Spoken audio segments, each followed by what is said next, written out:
Okay, so right here what we have is the 2012 Camaro that we've built, one of our supercars that we're bringing in the Dynamax booth. This is Bryce Blair's twin turbocharged Camaro, and we're showing you it here unfinished just so you can get an idea of some of the subtle things that we've done to make it nice.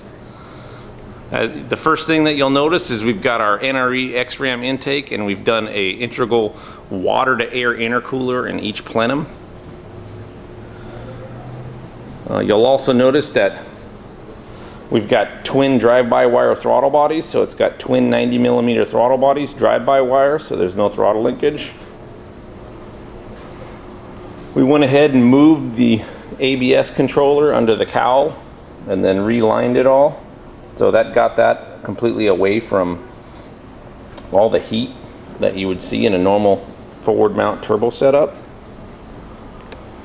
We also went ahead and re-engineered the windshield wiper system. And you can kind of see where we've cut and welded it there and over there, and what it does, that kind of just you know, it takes it down to one. Actually, we still have two wipers on it, but we had to go ahead and modify it just so it cleared everything, because back here we made some area here for the intercooler for the X-Ram. Right here we've got an individual heat exchanger for each intercooler, so each intercooler has its own radiator and they have their own fans, so they're constantly cooling it off. Some other neat features, if you can see in there, the coolant lines, made new coolant lines go into the heater. All the AC lines, redid all the AC lines. Those are the AC lines right there. Still very rough looking right now, but kind of neat to see it in a rough stage. Go ahead and see the that's an intercooler pump. So that's the pump that circulates the water through the intercooler, and that's for the driver's side.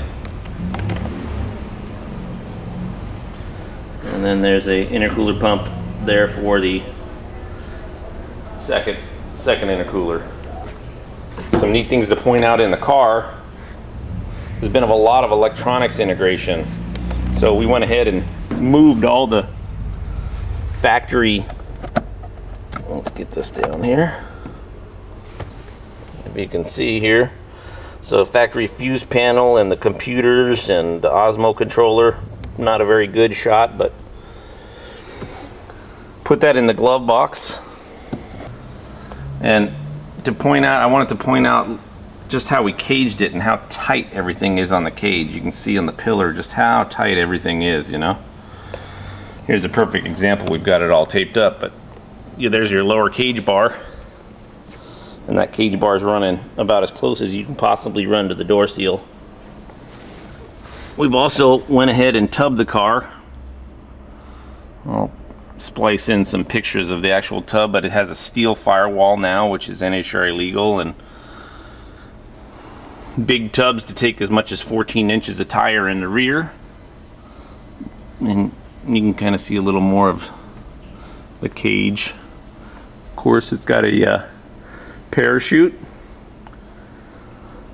It's motor made about 1,050 horsepower and 1,050 foot-pounds. Even retain the child seats.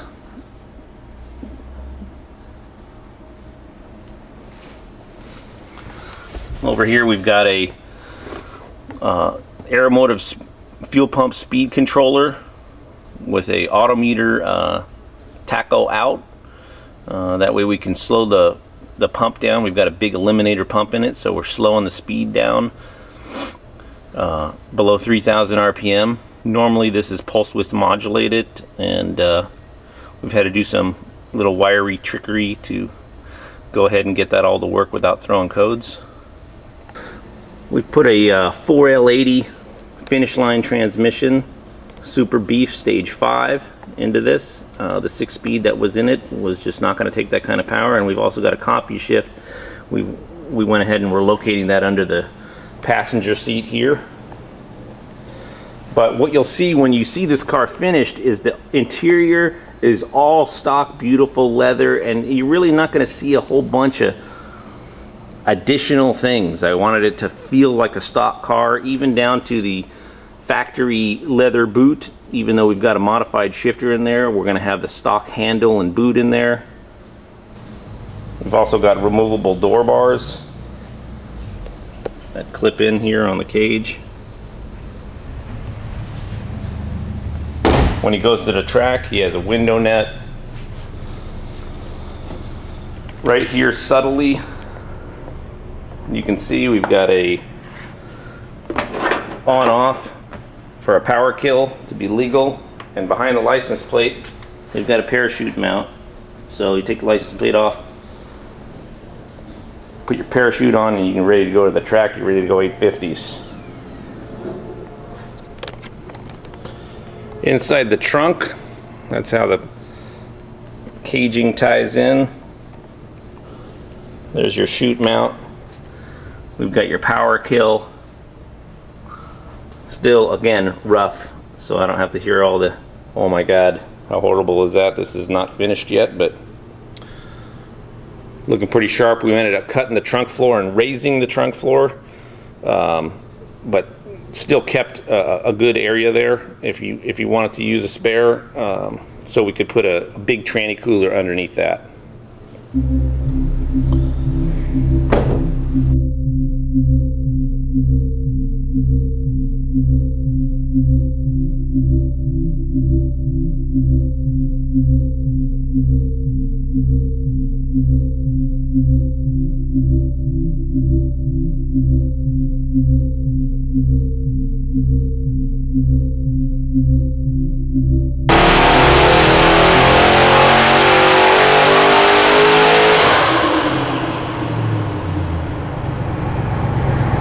So there you have it. So that's a 14.7 pounds of boost on that pull. We added a little bit of timing and a little bit of gas, and you can see the torque number is now at 1,000 horse and 1,038 foot-pounds at 6,000. With 972 at 4,300, you still got 771 at 3,800. So pretty nice, pretty stout, still pretty climbing. Very happy with that. The air feels look good. So there's your 1,000 with a splash of gas. Oh, toy throttle body, electronic throttle body. Kept the package tray in the rear looking real tidy, the way the cage ties through. So we also had a Coast driveline make us a really serious drive shaft. You can see the yoke here, Mark Williams yoke, all billet. Alright, underneath the car we made some modifications to the tunnel to fit the bigger transmission. Fit the shifter in there. We've been able to utilize all the factory heat shields. We've got this monster center section that we've replaced the factory center section with. We went with a one-piece drive shaft to take the kind of power that this thing's outputting. Right here is the transmission cooler. So we raised the trunk floor and put this nice little tranny cooler on it. It's a set trab unit. It's got its own fans, keep the tranny cool.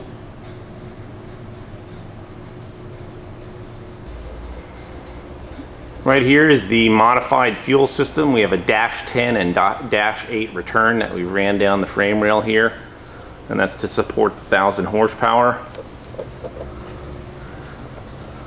That runs up to a bulkhead, and from there that goes into the intake manifold and out. Right here is where we've spliced into the brake lines, and this goes into the ABS unit. So kind of techie stuff for you guys, but all the guys that are into this kind of stuff will appreciate it. Okay, so what you see here is the factory fill. We've actually went ahead and hard piped it and welded this all in to go on the outside of the tub rather than on the inside like stock, because we wanted to utilize all the meat. So at any rate, there you go. There's a hard pipe for the fill, and then there's your vent, which is works pretty good. Okay, so I wanted to point out the closeness of the cage here, how tight it is. And we've been able to.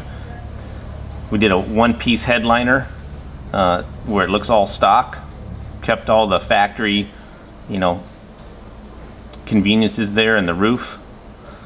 You can see how tight it is to the pillar there, how tight it is. You know, we've got our little chute mount.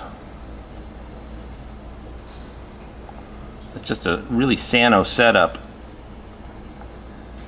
And we wanted it to be as unobtrusive as possible. That's why we made removable door bars here.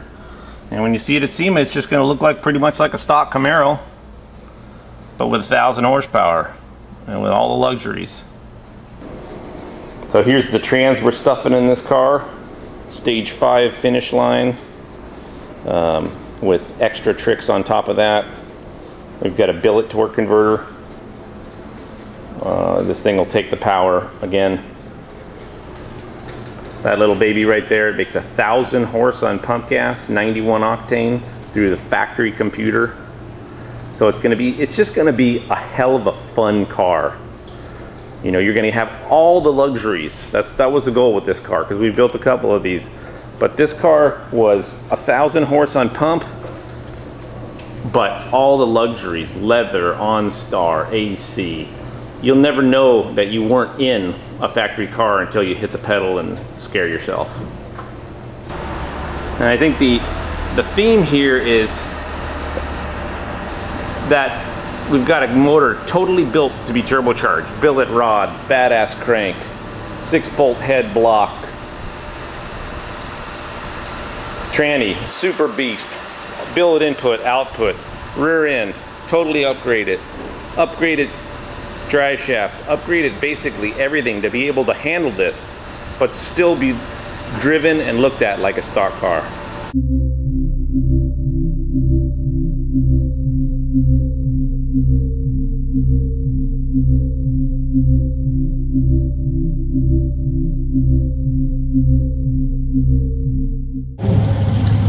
Gestern im allerersten Lauf waren noch einige Kinderkrankheiten drin.